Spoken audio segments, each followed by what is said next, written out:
Bismillah, Assalamualaikum warahmatullahi wabarakatuh. Kembali lagi di RYD31 Media. Oke, bre. Jadi pada video kali ini saya pengen ngebahas tentang Mario Suryaji yang dimana kita tahu dia akan start dari posisi ke-25 pada hari ini di sirkuit Lusail Qatar. Dari total 29 pembalap Moto3 yang mengikuti race di sirkuit Lusail Qatar 2022. Harusnya sih 30 pembalap ya, tapi kan Taiyo Furusato dia sedang cedera, jadi dia nggak bisa ikut race perdana kali ini. Dan saya nggak akan ngebahas hasil kualifikasi karena memang sudah kita bahas di konten tadi malam dan juga udah ada di komunitas kalau kalian pengen lihat posisi 1 sampai posisi 29. Tapi yang saya akan bahas kali ini adalah tentang kesempatan dan juga tantangan pada race perdana ini untuk Mario Suryaji, ya khusus Mario Suryaji. Kenapa?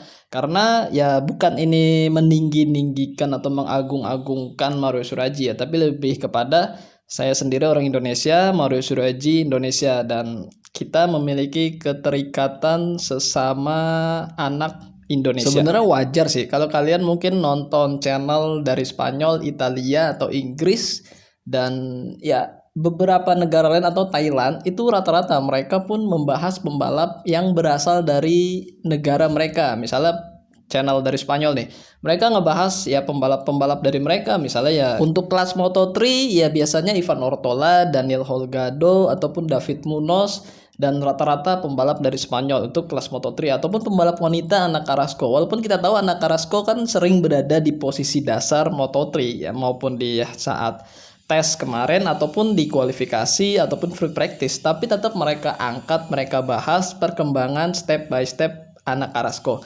Ataupun media-media Australia mereka sering banget ngebahas Joel Kelso di kelas Moto3 selain yang jelas Jack Miller gitu kan.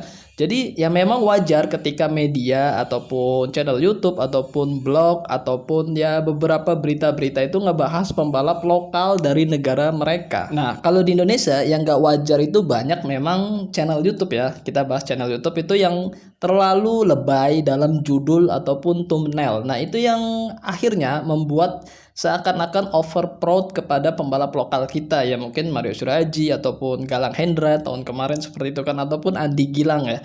Jadi terlalu over proud ya, paling banyak sih ketika Mario Suryaji. Jadi misalnya dari judulnya aja tuh udah lebay banget lah, misalnya geger pembalap Moto3 pada ketar-ketir sama Mario Suryaji dan segala macam lah, jenis-jenis seperti judul seperti itu dan dengan di caps lock semua. Dan itu yang akhirnya orang-orang yang cukup berpikir realistis tuh merasa oh kayaknya Mario Suryaji ini terlalu dibesar-besarkan banget. Belum lagi isi judul dan juga isi berita itu tidak sesuai, bahkan jauh menyimpang dan ngaco, cuma muter-muter, tidak ada yang jelas ya. Nah, itu yang akhirnya membuat orang yang tadinya simpati dan ingin tahu jadi males gitu ngelihat konten-konten seperti itu. Jadi ya berimbas juga kepada saya. Jadi saya bikin konten memang dari sering juga ngebahas tentang Mario Suryaji, namun memang beberapa video banyak juga yang di private. Jadi akhirnya itu kena imbasnya, jadi ngerasa kayak wah ini termasuk channel yang kayak gitu tuh, yang enggak, yang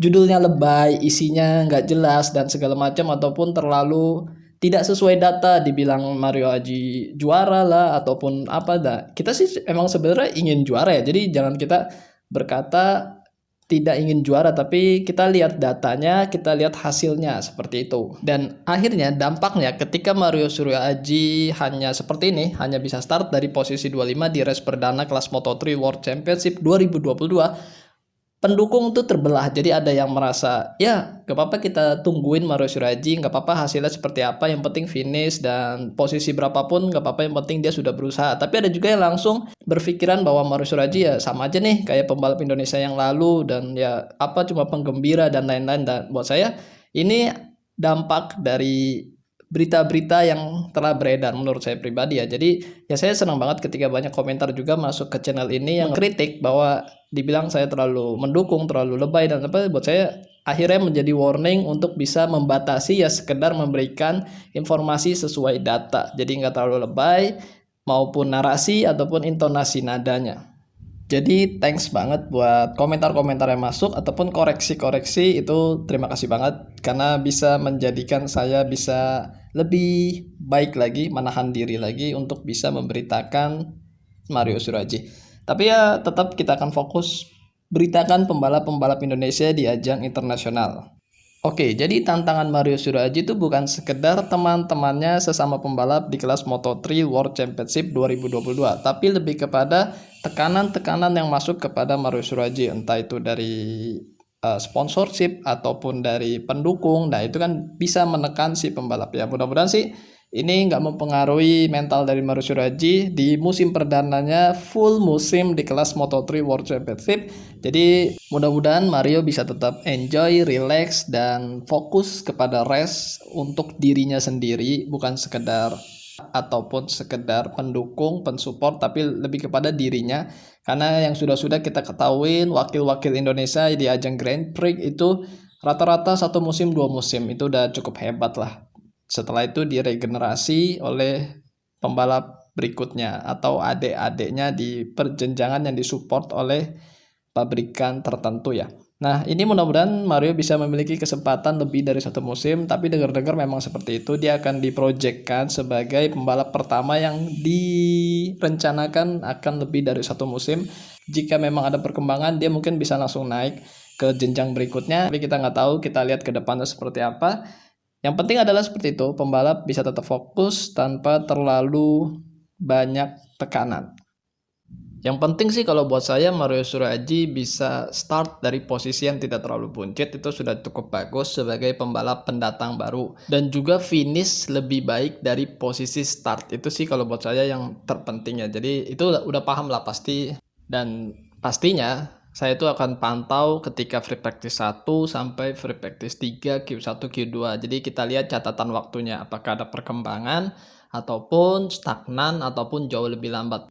Ketika ada cedera, kita harus merendahkan target-target itu, ataupun apapun yang sudah dicapai itu sudah cukup bagus ya. Jadi kita nggak bisa bandingkan dengan pembalap lain. Oh, kemarin pembalap si Fulan habis cedera pun bisa langsung juara ataupun bisa pole position. Itu beda negara, beda nasib, beda recovery tubuh. Jadi kita nggak bisa sama ratakan. Jadi beda kultur juga kan. Mungkin kalau pembalap Eropa, pembalap Spanyol, Italia sudah biasa balapan dari kecil di sirkuit yang memang sudah dilatih mereka dengan motor-motor seperti itu, dan juga sirkuit yang benar-benar menunjang skill dan juga keberanian. Ya, kita kulturnya Indonesia beda sama mereka. Itu yang menjadi dasar bahwa permakluman itu. Tapi kita nggak bisa memaklumi ketika pembalap sudah diberikan kesempatan membalap lama di ajang luar negeri dan hasilnya seperti itu aja, ya berarti memang ada sesuatu yang salah, mungkin mental, skill, ataupun kendaraannya. Itu faktor-faktor yang cukup menunjang ya. Jadi kita nggak bisa memvonis salah satu aja. Sebenarnya sih seperti itu. Jadi saling berkaitan antara satu dan lainnya. Ya, mungkin seperti itu aja ya konten kali ini. Dan ini baru race perdana, kita tunggu sampai race terakhir nanti ya di MotoGP 2022 untuk bisa menilai secara utuh potensi Mario Suryoaji ke depannya. Itu yang penting sih. Jadi kalau baru race perdana, bahkan baru free practice, baru kualifikasi, nggak bisa menilai, belum race, belum hasil yang diberikan oleh Mario Suryoaji. Jadi yang penting adalah nanti kita nilai ketika akhir musim MotoGP berakhir. Itu sih yang terpenting ya. Oke, sehat-sehat buat kalian semua. Jangan lupa makan dan jangan lupa berdoa. Akhir kata, wassalamualaikum warahmatullahi wabarakatuh. Bye-bye.